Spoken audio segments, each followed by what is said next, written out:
In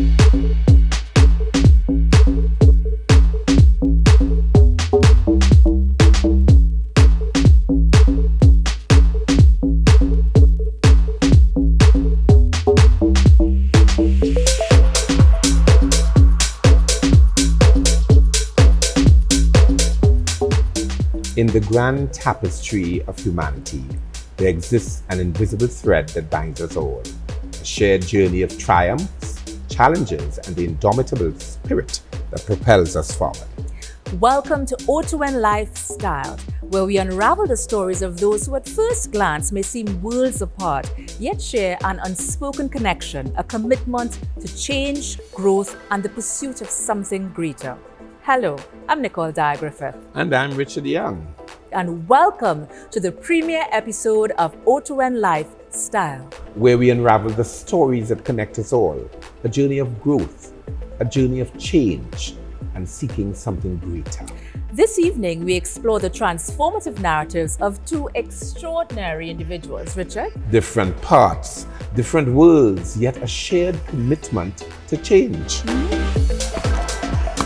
Absolutely beautiful. Look at that smile from DJ Bravo. Very well done. DJ Bravo will burst into probably a champion dance. Yeah, there he goes. Champion, champion. Born as a champion, what about you? He's real good. Just look at that. Enjoys it, doesn't he?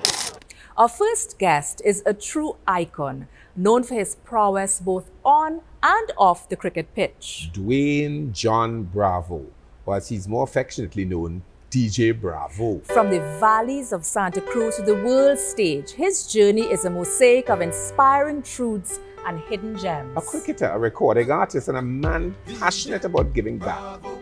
DJ Bravo, DJ Bravo, DJ Bravo, champion, champion, champion. Well, first of all, welcome. And 47 Production is music production studio, but not only music. You can have people who into modeling, people who want to shoot music videos, TV shows, podcasts.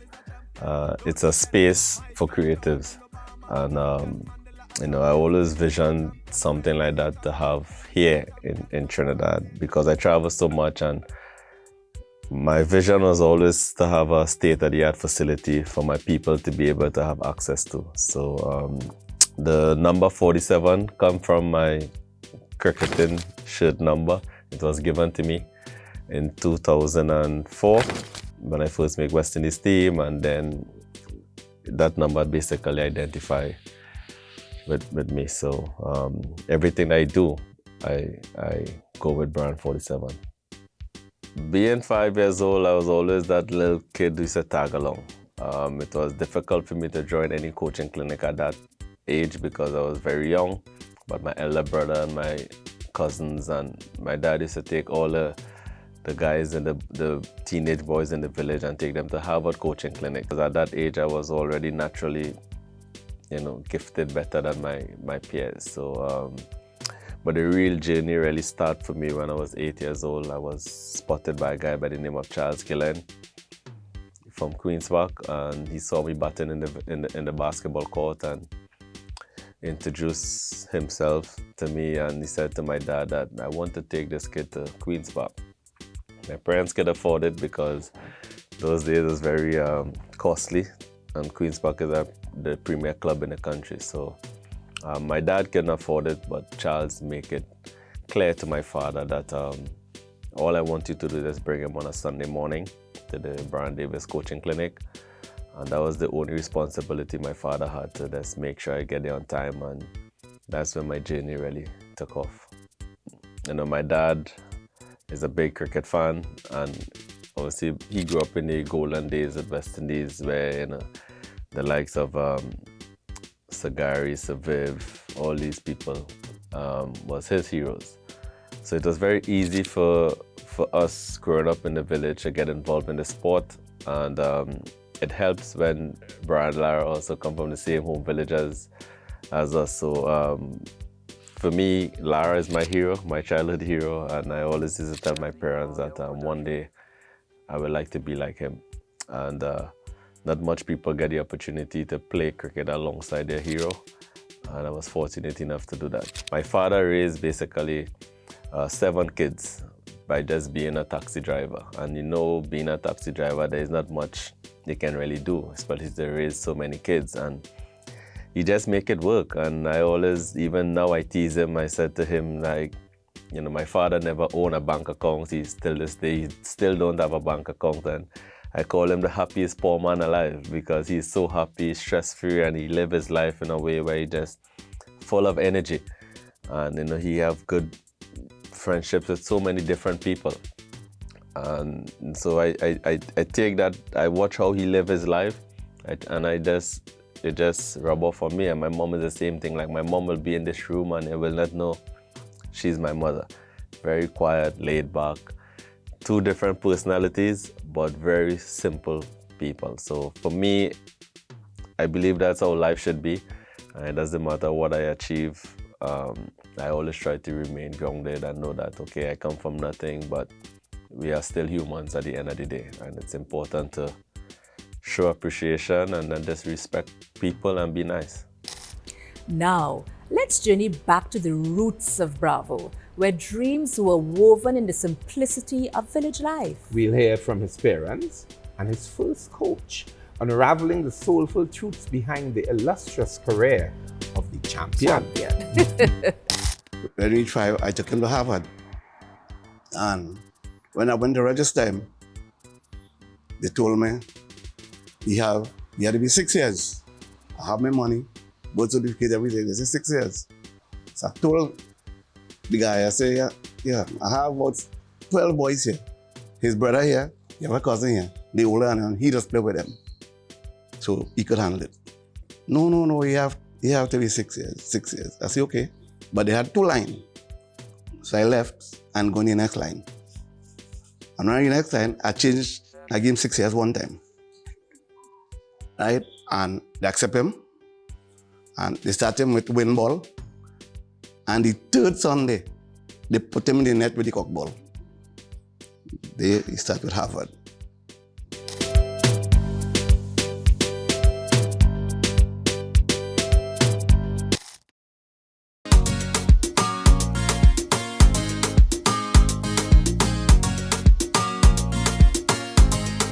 I used to play cricket too, a little win ball aside they call critics. What and something I can't train him because that time he's small. Oh Lord Father. Anyway the ball go, Dwayne, bat so he run behind it, bat so he run. Them ladies say, what's wrong with this little boy? What's wrong with this little boy? Not knowing. I know 2 things he liked to do was to bat and drive. They used to call him Mahal. Because sometimes he come, he had this piece of stick, he put it in the chair, he breaks, he do so ting, and he go and he drive, he come back, he pack up, he go, he look for something, then he come back again. 2 things, Mahal and the cricket. Len called me, his father called me and said, Frank, come and see what you're doing. And he would open the bedroom door and we would see Dwayne with a bat. It's not a spoon, what he tell only a spoon, it's a bat. And here Dwayne shot grenade and we peep in through the crease of the door, we open it small and Dwayne in his bedroom doing this. And I turned to Morgan and I said, Morgan, he is destined to be the top. My mother tell him, Dwayne, come for your food. First he like cricket. He pull the jaw, he take a spoon and ball and shot grenade, well played hands. And the day I remember telling him, you like cricket? Don't watch Vivian Richards. Watch Gordon Greenwich if you want to be a good batsman. I'm telling him that. And he kick off from there. But I see the talent in him, and I tell myself, he'll make it.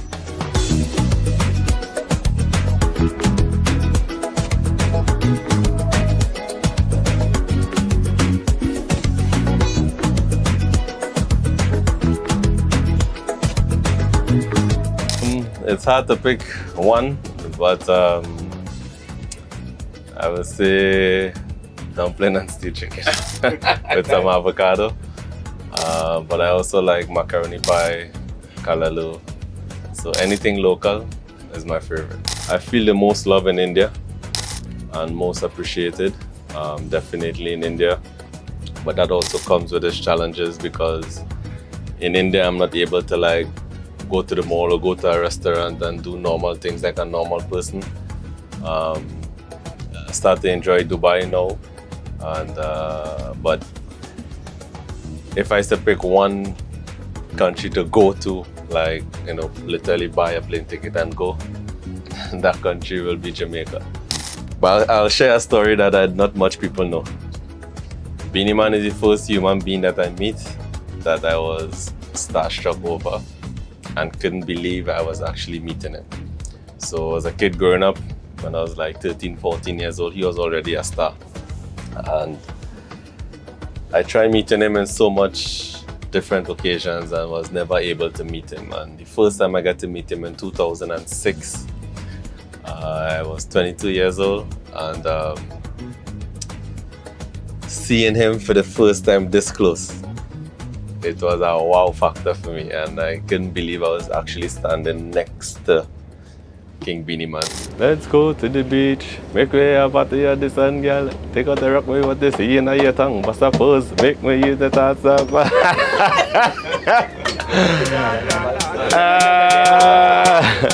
Let's go to the beach, make we have a party on the sun, girl. Take off your rock, me want to see in your tongue. But suppose, my legacy, like I always have this conversation with my kids, and when I retire, I always said that I don't want to be known as a good cricket player or a good artist, musician. I want to be remembered as a good person and someone that impacts other people's life in a positive way.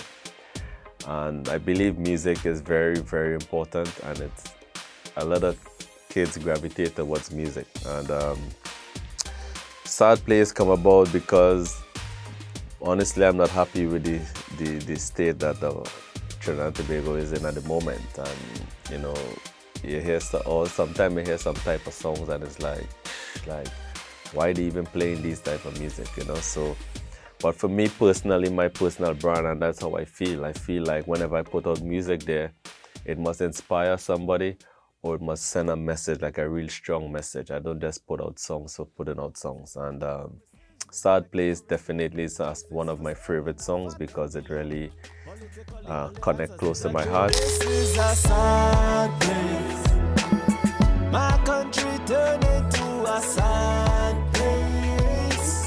When I look around, it's only sad face. It's reality what's taking place in the country now. So yeah, I'm happy that someone like yourself is aware of that song as well. And I just try to put out good content out there.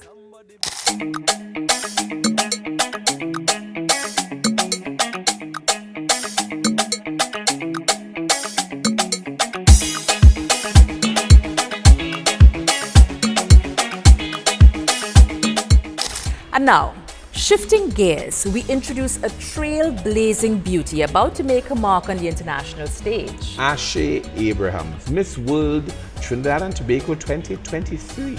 Aché is a voice for the voiceless, a mental health advocate, and a leading protagonist for reinventing oneself. Our winner for the Miss World Trinidad and Tobago is Miss Maracas Valley, Aché Abrahams.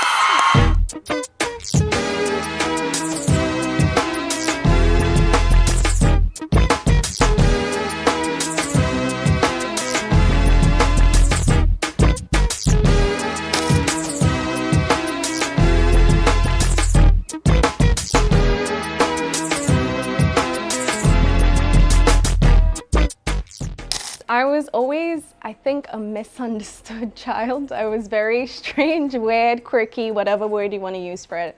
And I was always creative. That's the first thing that I knew. From a young age, I would paint, I would sing, I would cut up my clothing to make new designs, like the top fashionista that I thought I was. And I wasn't afraid to be different and to be myself. That was something that changed as I got into my teenage years. I became a lot more self-conscious, and a lot more insecure, I would say, and questioning my own uniqueness and who I am as a person and my voice that I wanted to share with the world. So my true self, I would say, is always that creative, rambunctious, daring child who wants to just be different and stand out in the world. And that's something that I've gotten back to, those roots of being proud of who I am and my unique identity in this world.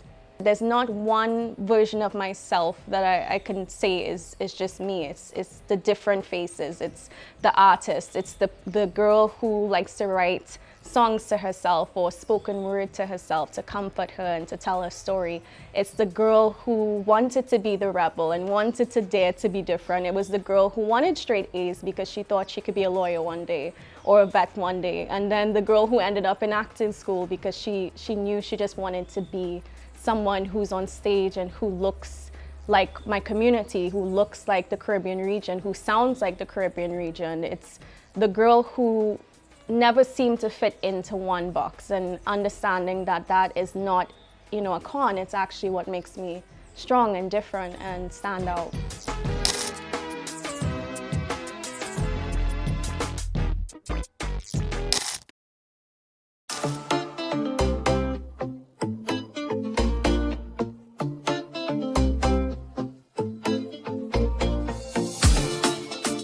Let's delve into the story behind the smile of Aché Abrahams.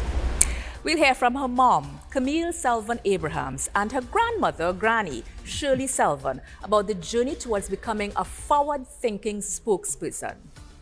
Aché would always dress up with crowns, and she loved diamond teas and butterfly wings and pearls, and to me that was different to all my other children. So I knew from very, very early on that this child would want to be on stage in some way or some format, And of course, as she grew older, there was a certain grace about Aché, where even how she dealt with her social media was mindful of what her future could be. So it told me something that she was thinking about something where her visibility will be important, because she's looking at how these things would affect her in 5 years or 4 years. So that was very, very early acknowledgement that, something was there, a spark was there. When she was growing up in Trinidad, I have this image of her going up on the hill with the fairy wings. Bedraggled fairy, we used to call her, because by that time the wings all have holes and little fairy dress that her grandmother from England sent to her, dragging behind in the mud and so on. But there she goes with the wand in her hand and the crown on her head, going up by Auntie Joan. And then Joan would call her mom and say, Aché is up here, you all know Aché is up here up the hill. So her foundation, Invisible Scars project, is part of something that her granddad established over 15 years ago, right? Because he is a community person, and that has sort of gone down through the children and through the grandchildren. So with her foundation, we were able to get her to paint a wonderful image of her expressing herself as an artist. And we raised over $4,000 just with the painting, right? It went on auction, and we had, it's the first time the village had an auction too. And so the whole experience was really beautiful for the community, because that's where she's from. She is grounded and from the community. Never. I never even thought, and people would say, you have pretty daughters. They're not interested in that. I said, I don't think so. Never. And we don't want them to be. And it's not like we're not vain or, think we're beautiful. We feel we're okay, but it just was not something that we felt we needed to do. But the experience Aché has, I'm like, wow, if we did that, could you imagine what we would have been, because it adds so much. Because we just sort of dismiss it. The education came first. The education, we didn't think about that. The education, educating them. She always saying that she's grateful and so on, to continue that. To me, gratitude is one of the most important thing in this life, gratitude. And in that way, don't burn your bridges at all. That way. Don't burn your bridges at all. So, Hello, Chunks. You interrupted me. Did you hear us Yes, tell yes. your stories? I heard some highlights. Yes. Did you hear the one with you walking in the with the wings, the tattered broken wings? I always see that. I Yes. think that's the best summary of my personality. Yes, The a diva, tatterness of yeah. the tomboy nature, but then Yes. the diva. Like, Yes. Yes, yes. And in your wings, when I went to collect you on the hill, you were all sweaty, you were all almost purple in color because the sun was out. But Yes. yet you had your grace as, yes, I'm the Yes. princess. As we continue peeling back the layers, we uncover the universal quest for joy and peace of mind. What I've learned with the Invisible Scars journey, I would say, is that we can empower people, or we believe that we can empower people, but it's about inspiring them to empower themselves. And I believe my strength and my confidence and the change in my life and the change of narrative came from a shift in my perspective of myself. So for me, uniqueness is something I've learned to appreciate a lot more. And so for someone who doesn't look like me or sound like me, or who may be from the other side of the world, I want them to also understand that even if you're a polar opposite of me, you have just as much to give this world. You have just as much value as me and everyone else around you. You have a uniqueness that you have to share with the world, with people around you, with your loved ones, with strangers. You have something I believe is God-given, and we're all made uniquely different so that we could highlight that, not just to the world, but to ourselves and to the people that we love. So I would tell them to just be brave and to stand up for themselves and to own their space in this world. Don't be afraid to be seen. Don't be afraid to be heard. You have so much to give, and just believe that, because when you believe it, the world starts to believe it too. You know, Richard, one of the key moments for me when we were having a conversation with Dwayne is when he really opened up when we were down the islands. I don't know if it's a connection with nature and the environment, and everything was just so serene, and he immediately just offered something that we would have never known before. Yeah. It's his encounter with Beanie Man, is it? Yes, it was Beanie Man. I think, yeah, because they both have a quest for serenity. You know, it's something that I saw with him, because in the quiet moments off camera, he was just lying there and enjoying the ambience, and you can see that it was a much needed respite. Mm-hmm. And I found that to be really, really comfortable to find out about him, because you think of him as this celebrity, and here he is sitting there comfortably communicating with everybody, and it's like a regular guy. Mm-hmm. You know? And you mentioned that common thread. We spoke about it in the introduction to the show, and I think the common thread between both Dwayne and Aché is their humility. Yeah. But I mean, there are a few common threads which we would Yeah. have seen throughout the episode, that they both came from a village, they both love rivers, they're both passionate about their purpose, but the level of humility that each individual has maintained within themselves, Yes. and where they had the ability to remain grounded, is certainly Yeah. something that we need to shed greater light on. Yes, I love that groundedness and that sense of balance. When we went to Santa Cruz, how we communicated with the people on the street, how we communicated with his parents. Yeah. You know, it's a comfort. Daddy is daddy, like almost as if he's a little boy. You know, he talked about when he has to get his food, he has to get dad's food. You know, and the same thing when we interviewed Aché, she walked on set. Straight off, we didn't even tell her. She just walked on set because she was listening to the interviews, and there was this comfortable bonding with her granny and her mom that really, really was showing a generational connection that keeps it very centered. I love that about it. Mm-hmm. It was amazing starting the program with Dwayne and Aché, because we learned so much. Mm-hmm. We learned some implicit information and data almost on us as human beings. Mm-hmm. And sometimes people keep these nuggets hidden, you know, and we misread who they are and what they are because they are celebrities. Mm-hmm. And in that learning, I think that's what we want to share.